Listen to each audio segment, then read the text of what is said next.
Hello बच्चों, आप देख रहे हैं आपका अपना YouTube channel JMS coaching institute. ये हमारी जो कक्षा 10वीं है उसका एनसीईआरटी सॉल्यूशन मैथ्स का चल रहा है। उसमें हम दूसरा चैप्टर आपका एक्सरसाइज है 2.2 इसको करेंगे। इसके पहले हम 2.1 को और इसके एग्जाम्पल को हम समझ चुके हैं। ठीक है, अगर वीडियो अच्छी लगे तो लाइक शेयर सब्सक्राइब जरूर करें। देखें, है ना। आज का हमारा क्वेश्चन है कि एक्सरसाइज है आपकी प्रश्न नंबर 2.2 मैथ्स। ठीक है, 10वीं का। निम्न द्विघात बहुपदों के शून्य ज्ञात करना है। उस शून्यांकों और गुणांकों के बीच क्या संबंध की सत्यता की अपने को जांच करनी है। ठीक है, इस तरह के एग्जाम्पल भी हमने किए थे, है ना। अब हम क्वेश्चन से देखते हैं। जैसे आपका पहला क्वेश्चन है x square minus 2x minus 8। तो इसके पहले शून्य निकालना है। शून्य कैसे निकालते हैं, इसका गुणनखंड करते हैं। तो देखो एक्स स्क्वायर का गुणांक क्या है, 1। क्या है, 1। ठीक, कुछ नहीं होगा तो 1 होगा, और अगर नहीं तो कोई सा नंबर लिखा होगा। ठीक है, फिर गुणनखंड कैसे करते हैं वो हम डबल से बता रहे हैं। इसका मल्टीप्लाई करना लास्ट वाली संख्या में। 1 का गुणा माइनस का 8 में किया तो कितना आ गया आपका, -8 आ गया। कितना आ गया, माइनस का 8 ही आएगा। 1 इंटू 8, 8 एकम 8 होता है, माइनस है तो ये माइनस प्लस माइनस। ठीक है, फिर बीच में क्या लिखा है, माइनस का 2। ठीक है, तो गुणनखंड किसके करने हैं, 8 के। 8 के ऐसे गुणनखंड करने हैं कि गुणा करने पर 8 आ जाए और घटाने पर माइनस का 2 आ जाए। तो देखो 8 के गुणनखंड होते हैं 8, एक तो होता है 8 इंटू 1। ठीक है ना। एक होता है आपका, ठीक है, 4 इंटू 2। 8 इंटू 1 8 होता है, 4 इंटू 2 8 होता है। ठीक है ना। उसके अलावा गुणा करने पर 8 नहीं आएगा। तो ये 2 गुणनखंड है। लेकिन हमें चेक करना है गुणा करने पर माइनस का 8 कब आएगा, जब दोनों में से एक माइनस का और एक प्लस का होगा। ठीक है, मान लो ये माइनस का ये प्लस का, ठीक है, ये माइनस का ये प्लस का। तो क्या 8 एकम 8, गुणा करने पर -8 आ रहा है, लेकिन घटाने पर कितना आना चाहिए, 2। तो 8 में से 1 घटाए तो 2 आएगा, नहीं आएगा। तो इसका ये गुणनखंड नहीं हो सकता। अब बचा ये। ठीक है, तो 4 दूना गुणा करने पर प्लस माइनस -8, और 4 में से 2 घटाए तो कितना आ जाएगा आपका, 2 आ जाएगा। बड़ी संख्या किसकी रहेगी, माइनस की, तभी जाके क्या आएगा, माइनस का 2 आएगा। तो इसके गुणनखंड कितने होंगे आपके, फैक्टर कितने होंगे, माइनस का 4 है और प्लस का 2 है। गुणा करने पर -8 और -4 में से +2 घटाए, एक माइनस एक प्लस घटता है, बड़ा नंबर माइनस का है, चिन्ह आएगा माइनस का। दोनों कंडीशन सेटिस्फाई हो रही है। मतलब इसके गुणनखंड कितने हो गए, -4 और प्लस का 2। तो देखो पहला फंक्शन लिखते हैं, एक एक्स स्क्वायर मतलब एक्स स्क्वायर, और लास्ट वाला लिखते हैं माइनस का 8। दो चीज़ लिखी। उसके बाद इसकी जगह पे इसके फैक्टर लिखते हैं। कितने फैक्टर है आपके, माइनस का 4 है तो माइनस का 4x, और प्लस का 2 है तो प्लस का 2x, क्योंकि फंक्शन क्या है आपका, x वाला है तो x में आएगा, y वाला होता तो y में आता। अब उसके बाद इन दोनों में देखना है, इनमें क्या कॉमन है और इनमें क्या कॉमन है। ठीक है, वो देखते हैं अपन। ठीक है, तो देखें इसमें क्या कॉमन है, x कॉमन है। x कॉमन है तो यहाँ क्या बचा, अगर एक x मैं यहाँ से कॉमन ले लिया, मतलब एक्स स्क्वायर था, x इंटू एक्स था, एक x कॉमन आ गया तो क्या बचेगा, एक x, क्योंकि x का भाग x में देंगे तो एक x बचेगा, माइनस इस x का भाग इस 4x में दिए, इसमें से भी कॉमन ले रहे हैं। ठीक है, तो कितना बचेगा, माइनस का 4 प्लस, देखो यहाँ प्लस है तो प्लस ही लेना है, माइनस हो तो माइनस लेना है। ठीक है, अब देखो यहाँ x -4 आया तो इस ब्रैकेट में भी कितना आना चाहिए, x -4 ही आना चाहिए। वो कैसे आएगा, उसके लिए हम क्या कॉमन ले, देखो x कब बचेगा, जब यहाँ से क्या कॉमन लेंगे हम 2। तो यहाँ से हम 2 कॉमन ले लेते हैं, तो 2 कॉमन लिया तो यहाँ क्या बचा आपका, x बचा, प्लस माइनस माइनस 2 का भाग 8 में दिया तो कितना आया आपका, 4, माइनस प्लस माइनस हो गया भाग देने पर। ठीक है, दोनों ब्रैकेट में सेम संख्या सेम चिन्ह, मतलब सही चल रहा है। इसमें से एक कॉमन ले लेते हैं, x -4 हम कॉमन ले लेते हैं, तो क्या बचा आपका, एक इधर बचा x और इधर बचा प्लस का 2। तो क्या बचा आपका, x और प्लस 2। ठीक है, बराबर क्या ले लेते हैं अपन, 0। ठीक है, एक बार इसके बराबर 0, एक बार इसके बराबर 0, तो एक बार x -4 इजिकल टू 0, और एक बार आपका आ जाएगा x + 2 इजिकल टू 0। ठीक है, तो x -4 इजिकल टू 0 है आपका, तो x बराबर क्या आ जाएगा, माइनस का पक्षांतर कर देंगे तो किसका हो जाएगा, प्लस का 4 हो जाएगा। ये x का एक मान आ गया, और x + 2 बराबर 0 था, प्लस का पक्षांतर कर दिया, प्लस का 2 है, उधर जाएगा किसका हो जाएगा, माइनस का 2 हो जाएगा। ये x के 2 मान निकल आए, इसे बोलते हैं शून्यक, है ना। हम लिखेंगे अतः बहुपद के कितने शून्यक, 2 शून्यक, एक आपका अल्फा है और एक क्या मानते हैं, बीटा। ठीक है ना। क्या, अल्फा बराबर किसको मान लिया हमने, एक किसी को मान लिया, चलो मान लिया 4 अल्फा है, और बीटा कितना है आपका, -2 है। ये आपके बहुपद के 2 शून्यक हो गए। ठीक है, अब हमें जांच करनी है ना, सत्यता की जांच करनी है। तो जांच के लिए देखो इधर हम देखते हैं, सत्यता की जांच, सत्यता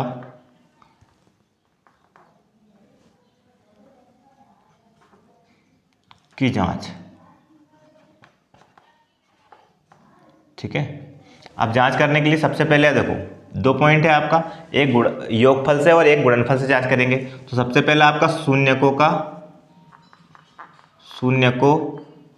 का योगफल,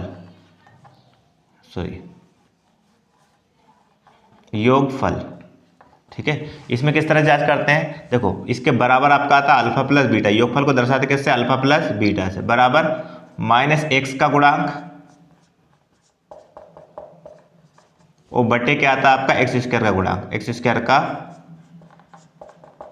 गुणांक। ठीक है, ये आपका फॉर्मूला होता है अल्फा प्लस बीटा बराबर माइनस एक्स का गुणांक और एक्स स्क्वायर का गुणांक। ठीक है, अब देखो आप अल्फा का मान कितना है हमारे पास 4, तो 4 रखा, प्लस बीटा का मान देखो माइनस का 2 है, तो ये माइनस और ये प्लस, डायरेक्ट आप क्या कर सकते हैं -2, क्यों, क्योंकि ये माइनस है और ये प्लस है, प्लस माइनस क्या हो जाएगा माइनस। ठीक है, -2 और बटे में कितना 1 बराबर माइनस एक्स का गुणांक बटे एक्स स्क्वायर, ये ऐसा कैसे चलता जाएगा, 4 में से 2 घटा कितना आ गया 2 बटे 1 बराबर माइनस एक्स का गुणांक बटे एक्स स्क्वायर का गुणांक। अब चेक करें आप, देखो माइनस एक्स का गुणांक का मतलब यहाँ ये आपका माइनस है, तो ये माइनस इधर लगा लेंगे अपन, तो एक्स का मान कितना हो जाएगा -2, मतलब एक्स का गुणांक कितना आना चाहिए, ये माइनस इधर लगेगा तो कितना आ जाएगा -2। चेक करेंगे, देखो एक्स का गुणांक कितना है -2, यहाँ भी ये माइनस एक्स का अगर गुणांक पूछेंगे, एक्स का गुणांक निकालेंगे तो ये माइनस इधर लग जाएगा, तो एक्स का गुणांक कितना हो गया -2। फिर एक्स स्क्वायर गुणांक कितना 1 है, देखो एक्स स्क्वायर गुणांक कितना है 1 है, तो आपका सही चल रहा है। ठीक है, अब क्या निकालते हैं, गुणनफल निकालते हैं। दूसरा पॉइंट है आपका शून्यकों का गुणनफल। ठीक है, गुणनफल का फॉर्मूला होता है आपका क्या, अल्फा इंटू बीटा बराबर आपका होता है अचर राशि, ऊपर आता है अचर राशि, अचर राशि में कांस्टेंट वेरिएबल्स है ना, बटे एक्स स्क्वायर का गुणांक, एक्स स्क्वायर का गुणांक, ये आपका फॉर्मूला होता है। ठीक है, अल्फा का मान कितना है 4 ये लिखा है, बीटा का मान कितना है -2 बटे 1 बराबर ये आपका ऐसे चलता रहेगा अचर राशि बटे एक्स स्क्वायर गुणांक, है ना। अब देखें 4 गुणा 2 में करेंगे तो ये प्लस ये माइनस क्या हो जाएगा, -4 2 8 और बटे 1 बराबर यहाँ आपका आएगा अचर राशि, ठीक है, बटे एक्स स्क्वायर का गुणांक। अब चेक करेंगे हम, ठीक है, कैसा है आपका जो अचर राशि -8 है, देखो अचर राशि जिसके साथ एक्स ना है, मतलब एक्स वाला फंक्शन वेरिएबल्स ना हो, ठीक है, तो कितना आपका -8 है और एक्स स्क्वायर गुणांक कितना 1 है, तो एक्स स्क्वायर गुणांक कितना है 1 है। इस तरह से हम इसको सॉल्व करेंगे। अब नेक्स्ट क्वेश्चन देखते हैं। देखें आपका सेकंड क्वेश्चन है आपका 4s स्क्वायर -4s + 1, ठीक है, तो इसको किस तरह से करेंगे, देखो यहाँ आपका 4 है, 4 गुणा प्लस के 1 में क्या, 4 एकम कितना हो गया 4, तो गुणा करने पर कितना आना चाहिए आपका प्लस का 4 आना चाहिए, ठीक है, 4 × 1 4 एकम 4, और घटाने जोड़ने पर कितना आना चाहिए -4 आना चाहिए, कितना आना चाहिए -4 आना चाहिए, ठीक है ना। अब गुणनखंड करेंगे हम, देखो आप, ठीक, देखो यहाँ प्लस है और यहाँ माइनस, मतलब एक प्लस का एक माइनस का रहेगा, आपका गुणा करने पर प्लस का कब आएगा, जब दोनों प्लस के हो या दोनों माइनस के हो, ठीक है, लेकिन यहाँ माइनस का मतलब है बड़ा माइनस का हो या दोनों माइनस के हो, इसका अर्थ है दोनों संख्या किसकी रहेंगी, माइनस की। अब देखो 4 के गुणनखंड कितने होते हैं, 4 × 1 भी 1 4 होता है या तो, ठीक है, या 2 × 2 होता है 4, गुणा करने पर 4 कब आएगा, जब या तो 4 × 1 4 का 1 में गुणा करेंगे तब 4 आएगा, या 2 का 2 में गुणा करेंगे तब 4 आएगा, ठीक है, लेकिन है ना 4 और 1 को जोड़ेंगे तो कितना आएगा 5, देखो गुणा करने पर तो 4 आएगा, लेकिन 4 और 1 को जोड़ेंगे तो कितना आएगा 4 नहीं आएगा 5 आएगा, इसलिए ये नहीं हो सकता, ठीक है।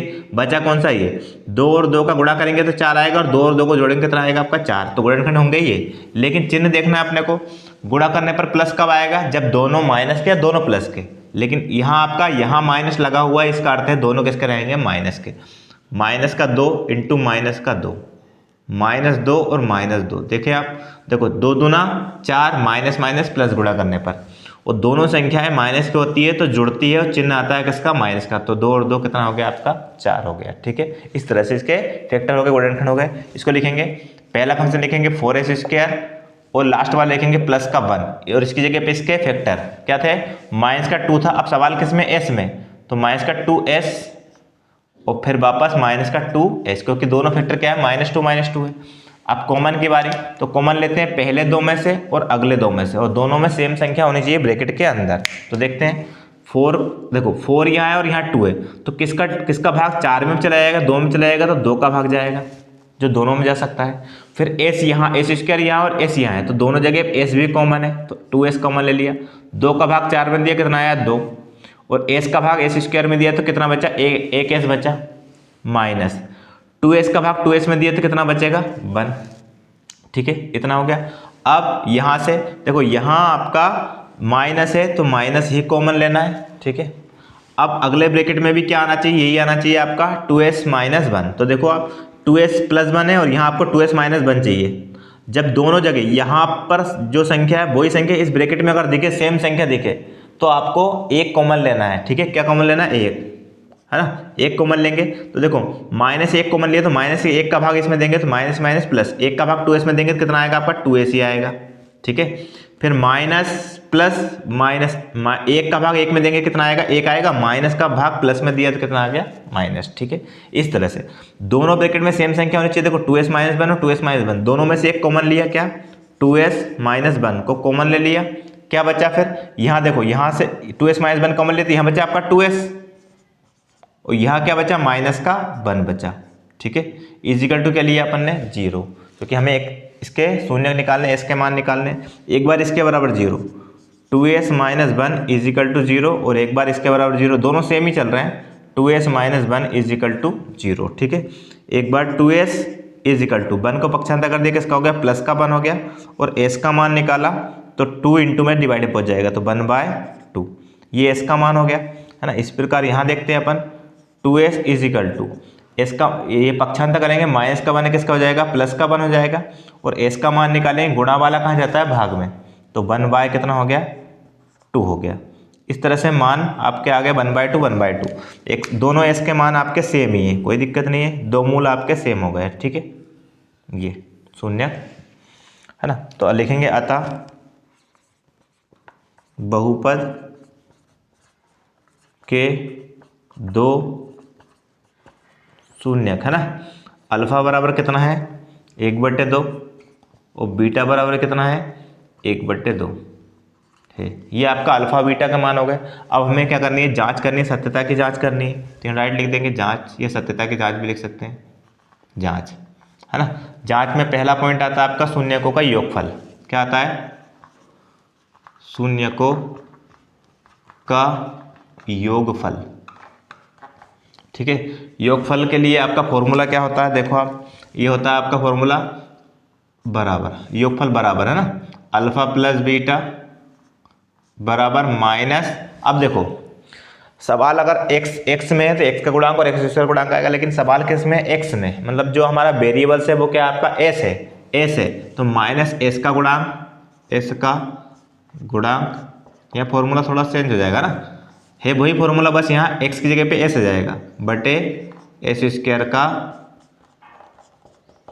गुणांक। ठीक है, अब देखो अल्फा का मान कितना है 1/2 और बीटा का मान भी कितना है 1/2, तो 1/2 plus 1/2 is equal to minus s का गुणांक बटे s² का गुणांक चलता जाएगा जब तक कि हम तुलना निकाल ले, कंपेयर निकाल ले, तब तक चलेगा। ठीक है, अब देखो इसका एलसीएम कितना है आपका 2, तो दोनों का हर समान है, एलसीएम कितना आएगा 2 और 2 का एलसीएम कितना आएगा 2।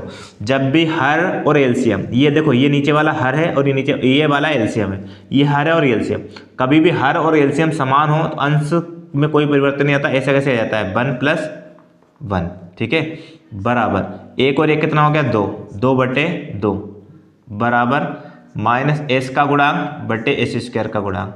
अब चेक करें क्या s का गुणांक, देखो ये माइनस इधर लग जाएगा तो -2 हो जाएगा, s का गुणांक -2 होना चाहिए। देखो s का गुणांक कितना है -4 है। ठीक है, और s² गुणांक कितना है 2, हमारा इसमें कितना आ रहा है आपका 4, मतलब हमारे s और s² गुणांक समान नहीं है। तो हम इसको इक्वल कैसे करेंगे, देखो हमें इस ऊपर वाले को 4 बनाना है, नीचे वाले को 4 बनाना है, ऊपर भी 2 से गुणा और नीचे भी 2 से गुणा। ध्यान रखना अगर अंश में 2 से गुणा कर रहे हैं तो हर में भी 2 से ही करना पड़ेगा। ठीक है, ये नियम है। तो अंश और हर में किससे गुणा कर दिया हमने 2 से गुणा कर दिया। जैसे 2 से गुणा किया तो कितना आ गया आपका, ये 2 × 2 4 हो गया आपका, और बटे 2 दूना 4, ये भी नीचे भी 4 हो गया, बराबर माइनस s का गुणांक बटे s² का गुणांक। अब हम चेक करते हैं, देखो आप s का गुणांक, देखो ये माइनस इग्नोर करना, मतलब माइनस को इधर लगा के सोचना है, अपने को कंपेयर करना है। ठीक है, एस का गुणांक पूछ, अगर माइनस एस का गुणांक अगर 4 है तो एस का गुणांक कितना हो जाएगा, ये माइनस इधर लग जाएगा तो -4, तो एस का गुणांक कितना है -4, और एस स्क्वायर गुणांक कितना है 4, तो देखो एस स्क्वायर गुणांक कितना है 4, मतलब हमारा सही चल रहा है। ठीक है, अब हम क्या निकालते हैं, गुणनफल। दूसरा पॉइंट है आप इसका गुणनफल, शून्य को का गुणनफल। ठीक है, उसके लिए फॉर्मूला क्या होता है, अल्फा इंटू बीटा बराबर अचर राशि, ऊपर तो अचर राशि आती है, अचर राशि, और बटे नीचे आएगा एस स्क्वायर का गुणांक, एस स्क्वायर का गुणांक। ठीक है, इस तरह से आएगा आपका। अब अल्फा का मान कितना है वो देखेंगे हम। ठीक है, अल्फा का मान कितना है 1/2, इंटू डॉट लगा मतलब इंटू, बीटा का मान भी कितना है 1/2 बराबर ये अचर राशि बटे एस स्क्वायर का गुणांक, ये चलता रहेगा। ठीक है, एक का एक में गुणा किया तो एक आया, दो का दो में गुणा किया तो कितना आया 4, ऊपर का ऊपर नीचे का नीचे गुणा होता है। ठीक है, एक का एक में और दो का दो में। ठीक है, अंश का अंश में और हर कार में, अचर राशि बटे एस स्क्वायर का गुणांक। अब चेक करें कि अचर राशि 1 है, देखो आप अचर राशि यहाँ कितनी है 1, और यहाँ भी अचर राशि कितनी है 1, इसको थोड़ा ठीक से लिख देते हैं, अचर राशि और नीचे एस स्क्वायर का गुणांक। तो देखो एस स्क्वायर गुणांक कितना 4 है, तो यहाँ देखो एस स्क्वायर गुणांक कितना है 4 है। तो इस तरह से हमें संबंध को बताना है कि किस तरह आपका जो यहाँ आपके जो आंसर आ रहा है वही आपके इक्वेशन में है क्या, है ना, जो आपका बहुपद है उसमें है क्या, इस हिसाब से हम इसको चेक करते हैं। ठीक है ना। अब देखें नेक्स्ट क्वेश्चन, देखिए नेक्स्ट क्वेश्चन है आपका 6x² - 3 - 7x। ठीक है, अब हमें पहले तो ये देखना है कि क्या ये ठीक से जमा हुआ है। देखो हमारा इक्वेशन, हमारी जो इक्वेशन होती है ये आपका बहुपद होता है, वो किस तरह से होता है 6x², पहले x² वाला फंक्शन आता है, फिर x वाला फंक्शन आता है, फिर अंक अचर राशि आती है। ठीक है, तो x वाला फंक्शन ये है, तो इसको हम क्या कर रहे हैं, जगह अदल बदल कर रहे हैं, पक्षांतर नहीं कर रहे हैं। पक्षांतर करते हैं चिन्ह चेंज होते हैं, लेकिन जगह अदल बदल करने पर चिन्ह चेंज नहीं होते। ठीक है, इसको इधर लाएंगे तो -7x है, अभी भी -7x रहेगा, और ये -3 है तो -3 रहेगा। अब ये सवाल आपका जम चुका है। ठीक है, इस तरह से इक्वेशन जमानी है, और उसके बाद अब इसको सॉल्व करेंगे तो देखो 6 का गुणा 3 में करेंगे, ये प्लस ये माइनस, -6 × 18 कितना, गुणा करने पर कितना आना चाहिए -18 आना चाहिए। ठीक है, और घटाने या जोड़ने पर कितना आना चाहिए -7। ठीक है, अब हम गुणनखंड करते हैं, चिन्ह भी हम देखेंगे कैसे आएंगे। देखो 18 कब आएगा, है ना, जैसे आपका एक तो 18 × 1 18 होता है। ठीक है ना, दूसरा आपका 9 × 2 18 होता है। ठीक है, इसके अलावा आपका 18, ठीक है, क्या आएगा आपका 6 × 3, ये भी 18 होता है ना, या तो 18 × 1 18, 9 × 2 18, और नहीं तो 6 × 3 18। इस तरह से तीनों संख्याओं में से कोई सा एक फैक्टर रहेगा। हम चेक करते हैं, देखो गुणा करने पर माइनस कब आएगा, जब दोनों में से एक माइनस का रहेगा। कन्फर्म है दोनों में से एक माइनस का, अगर एक माइनस एक प्लस रहेगा तो घटाने पर कितना आना चाहिए 7, तो 18 में से एक घटाया 7 नहीं आएगा, मतलब ये इसके गुणनखंड नहीं हो सकते। ठीक है, ये काट दो, फिर 6 में से 3 घटाए तो 7 नहीं आएंगे, मतलब ये भी नहीं हो सकता। बचा क्या आपका 9 और 2, 9 में से 2 घटाए 7, और 9 का 2 में गुणा किया कितना आ गया 18। तो इस तरह से हम चेक करते हैं। देखो घटाने पर कितना आना चाहिए -7 आना चाहिए। इसका अर्थ है कि जो माइनस संख्या क्या होगी बड़ी, इसका मतलब ये माइनस का रहेगा और ये प्लस का, तो -9 और प्लस का 2, -9 और +2 चेक कर लें। 9 दूना 18 माइनस का, माइनस प्लस माइनस होता है गुणा करने पर, और अगर एक माइनस एक प्लस हो तभी घटता है, और बड़ा नंबर जो होता है उसका चिन्ह आता है, बड़ा नंबर माइनस का है तो चिन्ह आएगा माइनस का, तो घटाने पर -7। ये इसके गुणनखंड हो गए। इसको लिखते हैं अपन। ठीक है, क्या 6x² पहला फंक्शन लिखा और -3 लास्ट वाला फंक्शन लिखा। ठीक है, सॉरी, और इसकी जगह पे इसके गुणनखंड लिखे कितने 7 के गुणनखंड, तो इसको हटा देंगे। इसकी जगह पे कितने -7 9x और प्लस का कितना 2x। ठीक है, फिर कॉमन की बारी, तो पहले 2 में से कॉमन लेना है और अगले 2 में से कॉमन लेना है। ठीक है, और दोनों ब्रैकेट में सेम संख्या होनी चाहिए, है ना। तो यहाँ से देखो 6 में और 9 में किससे भाग जा सकता है, हमें पता 3 से भाग चला जाएगा, 6 में भी और 9 में भी, है ना। और x और x² और x में किससे भाग जाएगा x से, तो 3 का भाग 6 में दिया 2 आ गया, x का भाग x² में दिया तो 1x बचा, प्लस माइनस 3 का भाग 9 में दिया कितना आ गया आपका 3 3 और 3 बार जाएगा, और x से x पूरा कैंसिल हो गया तो 2x - 3 बचा, प्लस देखो यहाँ और यहाँ अगर सेम संख्या देखिए तो क्या कॉमन लेना है, 1 कॉमन लेना है। चिन्ह तो आपका यहाँ प्लस है तो प्लस लेना है, माइनस है तो माइनस, लेकिन यहाँ और यहाँ सेम संख्या इस ब्रैकेट में और ऊपर यहाँ एक सेम संख्या देखिए तो 1 कॉमन लेना है। क्यों? क्योंकि कोई अंग इसमें कॉमन नहीं है, तो 1 कॉमन सब में होता है। ठीक है, तो 1 का भाग 2x में दिया तो कितना आया आपका 2x से आया, प्लस माइनस माइनस 1 का भाग 3 में दिया कितना आएगा आपका 3 आएगा। ठीक है, दोनों में से एक लिखा, क्या 2x माइनस 3, दोनों में से एक कॉमन लिया, दोनों ब्रैकेट में से एक, फिर क्या बचा यहाँ आपका बचा 3x और यहाँ बचा प्लस का 1 बराबर कितना 0। ठीक है, अगली स्टेप एक बार इसके बराबर 0 रखेंगे, 2x माइनस 3 इजिकल टू 0 और एक बार 3x प्लस 1 इजिकल टू 0। तो देखो 2x का मान निकालेंगे तो 3 का पक्षांतर करेंगे, किसका हो जाएगा प्लस का 3 हो जाएगा क्योंकि माइनस का है। ठीक है, फिर x का मान निकालेंगे तो गुणा वाला 2 कहाँ चला जाएगा भाग में, तो 3/2 ये हो गया, ये x का मान आ गया। फिर यहाँ देखते हैं अपन 3x इजिकल टू 1 का पक्षांतर करेंगे किसका हो जाएगा माइनस का, पहले पक्षांतर करना है फिर गुणा वाला भाग में पहुंचाना है। ठीक है, x इजिकल टू माइनस है तो प्लस, प्लस है तो माइनस, देखो यहाँ माइनस था तो प्लस का हो गया 3, ये प्लस है तो माइनस का 1 हो गया, और 3 गुणा में कहाँ जाएगा -1/3 इस तरह से। तो x के 2 मान आ गए आपके, है ना, एक तो 3/2 और एक आपका आ गया -1/3। तो लिखेंगे अतः बहुपद के 2 शून्यक, अतः बहुपद के 2 शून्यक, है ना। अल्फा बराबर कितना 3/2, किसी को भी अल्फा मान सकते हैं, और बीटा बराबर कितना है माइनस का 1/3 है, किसी को भी बीटा मान सकते हैं। ये आपका हो गया। ठीक है, अब जांच करते हैं अपन, चेक करते हैं कि क्या सही है हमारे मान। तो देखो जांच करते हैं अपन यहाँ, जांच। ठीक है, किसकी जांच करते हैं पहले, शून्यकों के योगफल की, शून्यकों का योगफल,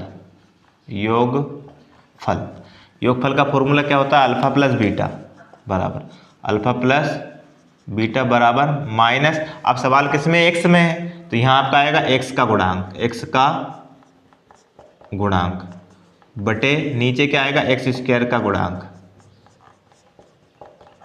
ठीक है, इस तरह से आएगा। अल्फा का मान कितना है, देखो अल्फा का मान है 3/2, तो 3/2 लिखा, प्लस ये देखो ये माइनस बीटा का मान हो यहाँ प्लस, तो प्लस माइनस क्या हो जाएगा माइनस, बीटा का मान कितना है 1/3, तो 1/3 लिखा, माइनस एक्स का गुणांक बटे एक्स स्क्वायर का गुणांक, ये चलता रहेगा। अब 3 और 2 का एलसीएम, 3 और 2 का एलसीएम, देखो एलसीएम किस तरह से लेते हैं कि 3 और 2 का अगर एलसीएम लेना है तो 2 और 3 का टेबल पढ़ेंगे, पहाड़ा पढ़ेंगे, और 2 और 3 के टेबल में जो कॉमन अंक होगा वो एलसीएम, 2 के पहाड़े में भी 6 आता है और 3 के पहाड़े में भी कितना आता है 6 आता है, इसलिए इसका एलसीएम कितना हो जाएगा आपका 6। अब देखो एलसीएम का तरीका क्या होता है, ये हर होता है, हर का भाग देते हैं एलसीएम में, जो एलसीएम आया उसमें, और जो भागफल में आता है उसे गुणा करते हैं अंश में। 2 का भाग 6 में दिया, कितनी बार जाएगा 3 बार, 2 का भाग 6 में देने पर कितने जाएगा 3 बार, और 3 का गुणा अंश के 3 में करेंगे, 3 3 कितना हो जाएगा 9। फिर से समझ ले, 2 का हर का भाग देना है एलसीएम में, जो आता है उसका गुणा करना है अंश में, यही एलसीएम का तरीका होता है। ठीक है, 2 का भाग 6 में दिया 3 बार गया, 3 का गुणा 3 में किया तो 9 आ गया, माइनस 3 का भाग 6 में दिया 2 बार जाएगा, 3 दूनी 6 2 बार, 2 का गुणा अंश के 1 में किया तो 2 आ गया, तो ये कितना आ गया, देखो आप 9 में से 2 घटाए तो 7 और बटे कितना 6 बराबर, यहाँ आपका आएगा माइनस एक्स का गुणांक बटे एक्स स्क्वायर गुणांक। देखो आप ये देखो एक्स का गुणांक, अगर माइनस एक्स का गुणांक 7 है तो एक्स का गुणांक क्या होगा -7, क्योंकि ये माइनस इधर लगा सकते हैं अपन, एक्स का गुणांक पूछेंगे तो देखो एक ये माइनस इधर लगाएंगे तो कितना हो जाएगा एक्स का गुणांक -7, तो एक्स का गुणांक देखो आप -7 है। एक गुणांक का मतलब होता है एक्स के साथ जो भी पूरा फंक्शन है वो पूरा क्या कहलाएगा, एक्स का गुणांक कहलाएगा। ये एक्स स्क्वायर के साथ जो भी फंक्शन बचा हुआ है एक्स स्क्वायर को छोड़ के, वो उसका क्या कहलाएगा, गुणांक कहलाएगा, उसके इंटू में जो भी बचा हुआ है। ठीक है, तो एक्स का गुणांक -7 है, देखो ये -7, और एक्स स्क्वायर का गुणांक कितना है 6, देखो यहाँ एक्स स्क्वायर गुणांक कितना है 6, तो सत्य सही है आपका। फिर क्या करते हैं, गुणनफल निकालते हैं, शून्यकों का गुणनफल,